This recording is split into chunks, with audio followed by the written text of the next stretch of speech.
बिस्मिल्लाहिर्रहमानिर्रहीम। अस्सलामु अला हुसैन व अला अली इब्न हुसैन व अला औलादिल हुसैन व अला अस्हाबिल हुसैन।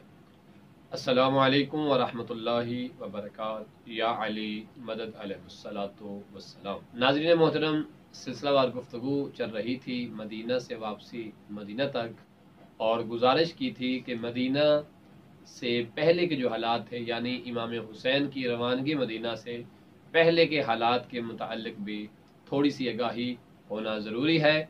और आज हमारी दूसरी गुफ्तगू है इसी मौजू पर। जब 55 और 56 हिजरी के दौरानिए में मुआविया ने यजीद की बैत के लिए कोशिशें की, तो वो अहले शाम, अहले बसरा और अहले कूफा से यजीद की बैत ले चुका। अब चूँकि उसे ज़्यादा खौफ अहले मदीना से था, क्योंकि वहाँ सहाबा कराम मौजूद थे, वहाँ अहले बैत के ख़ानदान के बेहतरीन और मोहतबर तरीन अफराद मौजूद थे, और इसके अलावा आले मोहम्मद में से असहाबे किसा में से 5वें फ़र्द इमाम हुसैन अली मकाम जैसी अजीम शख्सियत मौजूद थी, जो किसी सूरत में भी यजीद की बैत करने को तैयार नहीं थे और ना ही यजीद को खिलाफत के अहल समझते थे।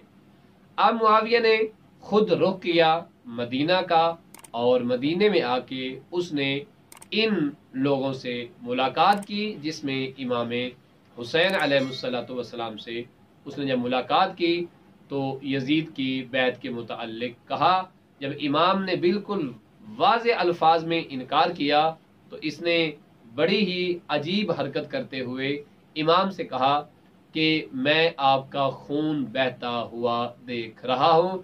इमाम ने फरमाया खामोश हो जा।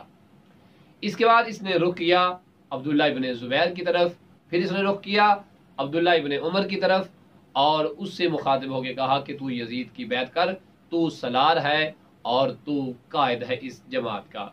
उसने कहा मुझे ही मुखातिब क्यों कर रहा है, मुझसे दरगुजर कर, अगर बाकी लोग बैत कर लेंगे तो फिर मैं भी कर लूँगा।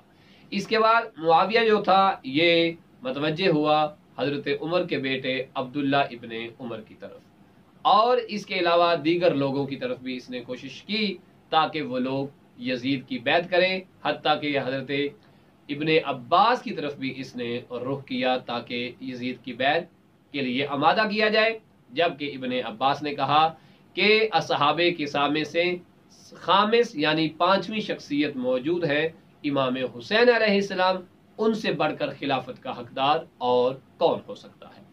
अब एक महफिल में सब लोगों को बुलाया गया, और वहाँ पे मुआविया इब्ने अबी सुफियान ने यजीद के मुताल्लिक जो है वो गुफ्तगू करना शुरू की। जब खुतबा दिया, खुतबा देने के बाद लोगों से ये कहता है कि अगरचे असहाबे रसूल में से और बिलखसूस ख़ानदान अहले बैत में से मोतबर लोग मौजूद थे, लेकिन खिलाफत हज़रत अबू बकर, उमर और उस्मान को मिली।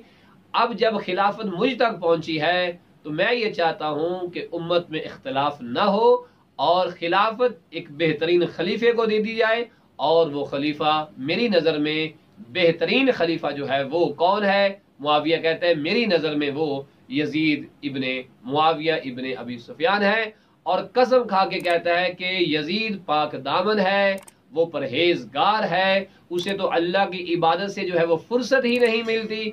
इस तरह की जब इसने गुफ्तगू की तो लोग जान गए कि ये यजीद की बैत को हमारे ऊपर जबरन नाफिज करना चाहता है। अब इसके बाद इब्ने अब्बास कुछ कहने लगे थे कि सरकार इमाम हुसैन अली मकाम अलैहिस्सलातु वस्सलाम खड़े हुए और एक फसीह हो बली खुतबा इरशाद फरमाया, और मोहम्मद व आले मोहम्मद पे दुरूद व सलाम पढ़ने के बाद मुआविया इब्ने अबी सुफियान की तरफ मतवज्जे हो गए। इमाम हुसैन फरमाते हैं कि ये जो कुछ तूने कहा है, तूने हद से तजावुज की है। यजीद के जो तू औसाफ बयान कर रहा है, जो उसकी तारीफें कर रहा है, इसमें तूने हद को पीछे छोड़ दिया और तजावुज कर दिया है।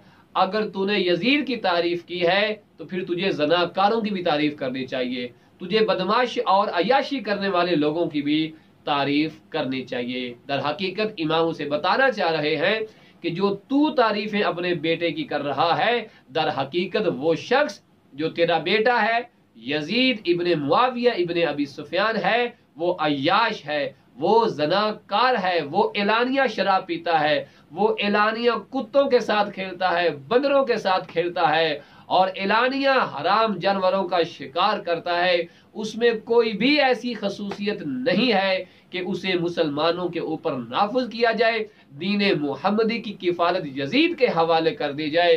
تو نے جو کچھ کہا ہے تو حد سے آگے گزر گیا ہے، یزید کے اندر ایسی کوئی خصوصیات نہیں ہے۔ امام نے ایک فصیح و بلیغ خطبہ ارشاد فرمایا جو تاریخ کی کتب میں موجود ہے، اور اس خطبے کو علماء اہل سنت نے بھی نقل کیا۔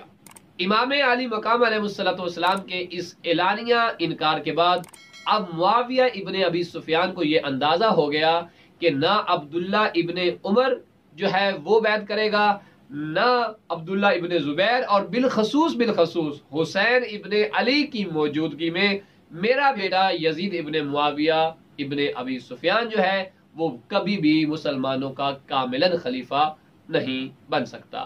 اب 60 ہجری آئی اور معاویہ کی موت کا وقت آ گیا، جبکہ اہل مدینہ نے ابھی تک یزید کی بیعت نہ کی تھی، لیکن اہل شام، اہل بصرہ اور اہل کوفہ یزید کی بیعت کر چکے تھے، اور 60 ہجری میں معاویہ ابن ابی سفیان مر جاتا ہے، اور اس کے بعد یزید اس کی خلافت پر، اس کے تخت پر بیٹھ جاتا ہے۔ انشاءاللہ تعالی اس سے اگلی گفتگو ہم اسی سلسلہ وار گفتگو کے تیسرے حصے میں بیان کریں گے۔ وصلی اللہ علی محمد وآل محمد۔